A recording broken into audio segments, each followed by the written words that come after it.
বলি আলাইহিস সালাম, আপনি শুধু বললেন যিশু। আমি পারি না, আমাকে বলতেই হবে আলাইহিস সালাম যদি ইসলামের প্রতিনিধিত্ব করি।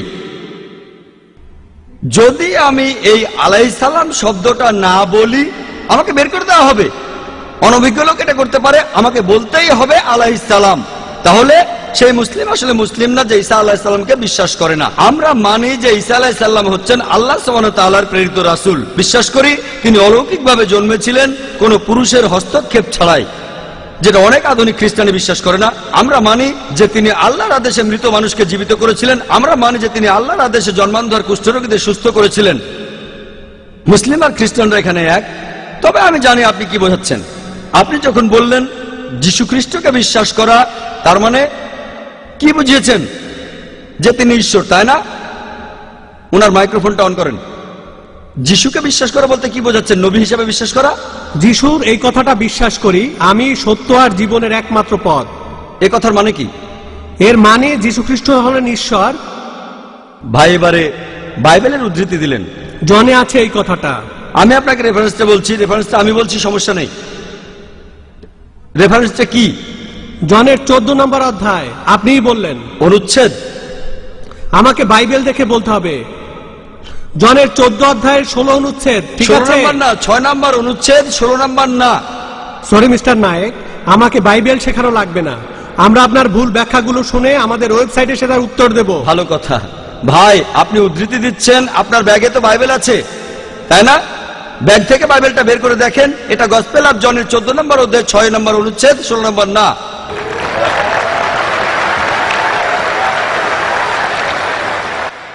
আর আপনি বললেন ঈসা মসীহ আলাইহিস সালাম, তিনি বলেছেন যে তিনি ছিলেন ঈশ্বর। আপনার প্রশ্নতে পরে আসছি। প্রশ্নের উত্তরটা দেওয়ার আগে আমি একটা কথা বলে নিই। আমি বাইবেল পড়েছি, গোটা বাইবেলের মধ্যে পরিষ্কারভাবে বলা এমন একটা কথাও নেই যেখানে যিশু বা ঈসা আলাইহিস সালাম নিজে বলেছেন আমি ঈশ্বর আর আমার উপাসনা করো। যদি কোনো খ্রিস্টান আমাকে দেখাতে পারেন গোটা বাইবেলের মধ্যে পরিষ্কারভাবে বলা মাত্র একটি কথা যে ঈসা আলাইহিস সালাম নিজেই বলেছেন যে আমি ঈশ্বর আর আমার উপাসনা করো, তাহলে আমি ডক্টর জাকির নায়েক আজকেই খ্রিস্টান ধর্ম গ্রহণ করব। আমি অন্য মুসলিম ভাইদের পক্ষ থেকে এই কথা বলছি না। আমি আমার মাথাটা তরবারির তলে রাখছি। আমি বিভিন্ন ধর্মের উপর একজন ছাত্র। আপনি বাইবেল পড়েছেন আর আমিও পড়েছি বাইবেল। আপনি বললেন যে আপনাকে বাইবেল শেখানো লাগবে না। ঈসা আলাইহিস সালাম এই কথা নিজে বলেছেন, সত্যকে খোঁজো, সত্যই তোমাকে মুক্ত করবে। ইনশাআল্লাহ আজকে আপনি সত্য দেখবেন আর ইনশাআল্লাহ সত্য আপনাকে মুক্ত করবে। আমি কথাটা আবার বলছি, গোটা বাইবেলে পরিষ্কারভাবে বলা এমন একটা কথাও নেই যেখানে যিশু বা ঈসা আলাইহিস সালাম নিজেই বলেছেন আমি ঈশ্বর আর আমার উপাসনা করো। আপনারা যদি বাইবেল পড়েন, ঈসা আলাইহিস সালাম তার নিজের মুখেই বলেছেন। এটা আছে গসপেল অফ জন 14 নম্বর অধ্যায়ের 28 অনুচ্ছেদে বলেছেন আমার পিতা আমার চাইতে মহান। গসপেল অফ জন 10 নম্বর অধ্যায়ের 29 অনুচ্ছেদ আমার পিতা সবার চাইতে মহান। গসপেল অফ ম্যাথিউ 12 নম্বর অধ্যায়ের 28 অনুচ্ছেদ আমি ঈশ্বরের আত্মার সাহায্যে শয়তানকে তাড়িয়ে দেই। গসপেল অফ লুক 11 নম্বর অধ্যায়ের 20 অনুচ্ছেদ আমি ঈশ্বরের আঙ্গুলের সাহায্যে শয়তানকে তাড়িয়ে দেই। গসপেল অফ জন 5 নম্বর অধ্যায়ের 30 অনুচ্ছেদ আমি আমার নিজের থেকে কিছুই করতে পারি না, আমি এখানে বিচার করি আর আমার বিচার সঠিক, কারণ আমি আমার ইচ্ছায় কাজ করি না, আমার পিতার ইচ্ছায় কাজ করি। যদি কেউ বলে সে আল্লাহর ইচ্ছা মতো কাজ করে, সে একজন মুসলিম। ঈসা আলাইহিস সালাম একজন মুসলিম, তিনি নিজেকে ঈশ্বর বলেননি। বুক অব অ্যাক্টসে পরিষ্কার বলা আছে 2 নম্বর অধ্যায়ের 22 অনুচ্ছেদ বলা হয়েছে হে ইসরায়েলের সন্তানেরা একথা শোনো, নাজারেত শহরের যিশু ঈশ্বর প্রেরিত একজন পুরুষ তোমাদের মাঝে। সে অনেক অলৌকিক কাজ করবে, সেগুলো তাকে ঈশ্বর করাবেন, তোমরা তার সাক্ষী থাকবে। ঈশ্বর প্রেরিত একজন পুরুষ তোমাদের মাঝে, সে অনেক অলৌকিক কাজ করে দেখাবে, ঈশ্বর তাকে দিয়ে করাবেন আর তোমরা তার সাক্ষী থাকবে। তাই বাইবেল স্পষ্ট করে বলছে যে ঈসা আলাইহিস সালাম ছিলেন একজন মানুষ, তিনি আল্লাহ তাআলার প্রেরিত একজন রাসূল, কিন্তু আল্লাহ নন। গোটা বাইবেলের মধ্যে পরিষ্কারভাবে এমন একটা কথাও নেই যেখানে ঈসা আলাইহিস সালাম নিজেই বলেছেন যে আমি ঈশ্বর, আমার উপাসনা করো। আপনি একটা উদ্ধৃতি দিয়ে সেটা প্রমাণ করতে চাইলেন যে গসপেল অফ জন 14 নম্বর অধ্যায়ের 6 অনুচ্ছেদে বলা হয়েছে যিশু ঈসা আলাইহিস সালাম নিজেই বলেছেন আমি সত্য আর জীবনের একমাত্র পথ, আমাকে ছাড়া আমার পিতার কাছে কেউ যেতে পারবে না। এখানে প্রসঙ্গ ছাড়া উদ্ধৃতি দিচ্ছেন। লোকজন পবিত্রকরণের আয়াত নিয়ে প্রসঙ্গ ছাড়া উদ্ধৃতি দেয় দুর্নাম করতে। একইভাবে খ্রিস্টান মিশনারিরা বাইবেলের প্রসঙ্গ ছাড়া উদ্ধৃতি দেয়। আপনাকে একটা সত্য কথা বলি, আপনার বাইবেলটা খোলেন, যদি সন্দেহ থাকে বাইবেলটা খোলেন, প্রসঙ্গ জানতে 1 নম্বর অনুচ্ছেদটা পড়েন। গসপেল অফ জন 14 নম্বর অধ্যায়ের 1 অনুচ্ছেদ বলছে যে তোমরা ভয় পাচ্ছ কেন? যিশু ঈসা আলাইহিস সালাম বলছেন, যদি তোমরা ঈশ্বরকে বিশ্বাস করো তাহলে আমাকে বিশ্বাস করো। আমার পিতার রাজ্যে অনেক প্রাসাদ আছে, আমি সেখানে গিয়ে তোমাদের জন্য জায়গা তৈরি করব। আমি যখন যাব আমি তখন বলবো। শিষ্যরা বলল, আপনি কোথায় যাবেন? তোমরা জানো না আমি কোথায় যাব? তারা বলল না। তখন শিষ্যরা বলল যে আমাদের পথ দেখান, আপনি যেখানে যাবেন। তখন যিশু ঈসা আলাইহিস সালাম বললেন, আমি সত্য আর জীবনের একমাত্র পথ। শিষ্যরা তখন বলল ঈসা আলাইহিস সালামকে যে আমাদের সেই পথ দেখান। ঈসা আলাইহিস সালাম তখন বললেন, আমি সত্য আর জীবনের একমাত্র পথ, আমাকে ছাড়া আমার পিতার কাছে কেউ যেতে পারবে না। আমরা মানি যে নবীগণ যখন এসেছিলেন প্রত্যেক নবী ছিলেন সত্য আর জীবনের দেখানো পথ। সেই নবীদের ছাড়া কোনো মানুষই আল্লাহর কাছে যেতে পারতো না। আর যীশু খ্রিস্টের সময়ে আমি বাইবেলের কথা মানছি, যিশু ঈসা আলাইহিস সালাম তিনিই ছিলেন সত্য আর জীবনের একমাত্র পথ। যীশু খ্রিস্টের শিক্ষা ছাড়া কোনো মানুষই তখন আল্লাহর কাছে যেতে পারতো না। মুসা নবীর সময়ে তিনি ছিলেন সত্য আর জীবনের পথ। মুসা আলাইহিস সালামের শিক্ষা ছাড়া কোনো মানুষই আল্লাহর কাছে যেতে পারতো না। এখন দেখেন, ঈসা আলাইহিস সালাম নিজেই বলেছেন, আমি তোমাদের অনেক কথা বলতে চাই। শিষ্যদের বলছেন, এটা আছে গসপেল অফ জন 16 নম্বর অধ্যায়ের 12 থেকে 14 অনুচ্ছেদে, আমি তোমাদের অনেক কথা বলতে চাই, কিন্তু তোমরা সেগুলো এখন বুঝবে না, কারণ যখন সেই সত্যের আত্মা আসবে সে তোমাদের সত্যের পথে নিয়ে যাবে। সে তার নিজের কথা বলবে না, যা শুনবে সে কথাই বলবে। সে তোমাদের ভবিষ্যতের কথা বলবে, আমাকে মহিমান্বিত করবে। আর এখন দেখবেন, ভালো করে দেখবেন যে নবীজি মুহাম্মদ সাল্লাল্লাহু আলাইহি সাল্লাম তিনি সত্য আর জীবনের একমাত্র পথ। মুহাম্মদ সাল্লাল্লাহু আলাইহি সাল্লাম যা শিখিয়েছেন সেগুলো ছাড়া কেউ আল্লাহর কাছে যেতে পারবে না। আর মুহাম্মদ সাল্লাল্লাহু আলাইহি সাল্লাম ছিলেন সর্বশেষ আর চূড়ান্ত নবী। এখনকার দিনে দেখবেন, হোক সেই লোক বাস করছে আমেরিকায়, কানাডায়, ইংল্যান্ডে, ইন্ডিয়ায়, সৌদি আরবে, পৃথিবীর যেখানেই থাকুক, এখনকার দিনে সবার জন্য মুহাম্মদ সাল্লাল্লাহু আলাইহি সাল্লাম তিনি হলেন পথ, সত্য আর জীবনের। মুহাম্মদ সাল্লাল্লাহু আলাইহি সাল্লাম যা শিখিয়েছেন সেগুলো ছাড়া কেউ আল্লাহর কাছে যেতে পারবে না। আর প্রায় সব ধর্মগ্রন্থ এরকম কথা বলছে, এমনকি বাইবেলও। আশা করি আপনি সত্যটা জানতে পেরেছেন, আর ইনশাআল্লাহ আপনি সত্যের কাছে এসেছেন। সত্য আপনাকে মুক্ত করবে।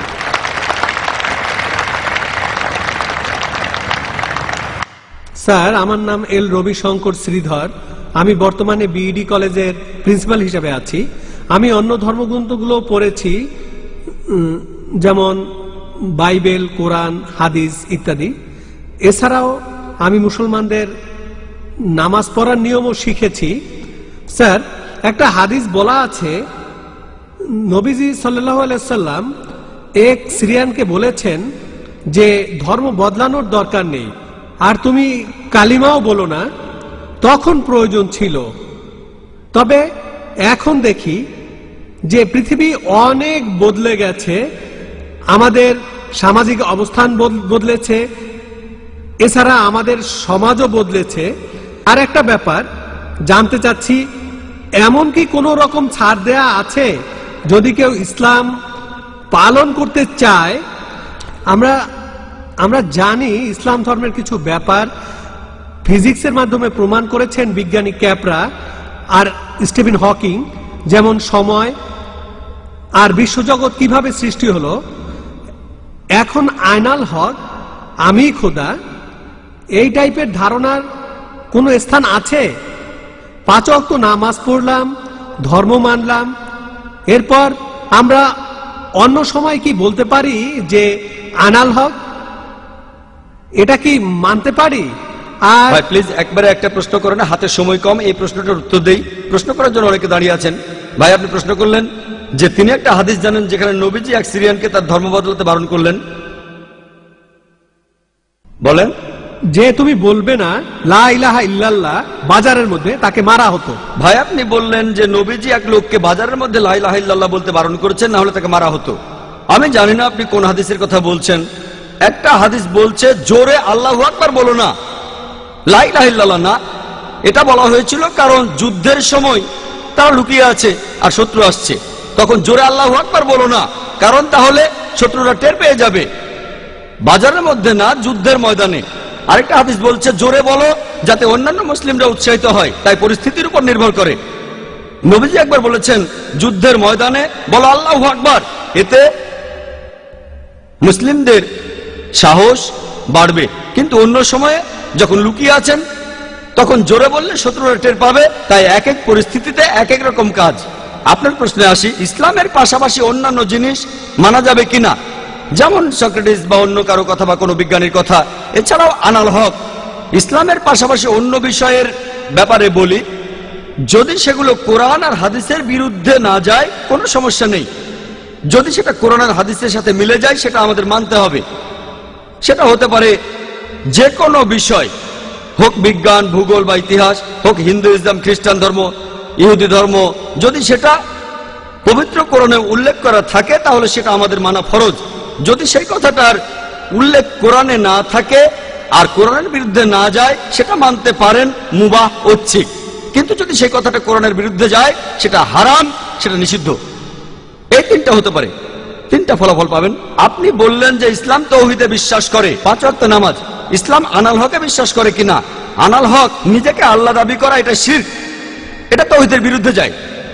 এটা বলতে পারেন না যে আপনি তাওহীদও মানেন আবার একাধিক ঈশ্বরে বিশ্বাস করেন। আপনি তাওহীদ মানেন আবার বলছেন আমি আল্লাহ, দুটোই আসলে বিপরীত। যদি কেউ এমনটা বিশ্বাস করে যে সে আল্লাহর একটা অংশ, সে তাওহীদ মানতে পারে না, সে মুসলিম নয়। দুটো বিপরীত জিনিস। কিন্তু অন্য ব্যাপার কোরআনের সাথে মিললে সমস্যা নেই, আর কোরআনের বিরুদ্ধে না গেলে সমস্যা নেই। আশা করি উত্তরটা পেয়েছেন। এবারের প্রশ্ন মহিলাদের মধ্য থেকে। কোনো অমুসলিম বোন প্রশ্ন করতে চাইলে তিনি মাইকের সামনে এসে প্রশ্ন করতে পারেন।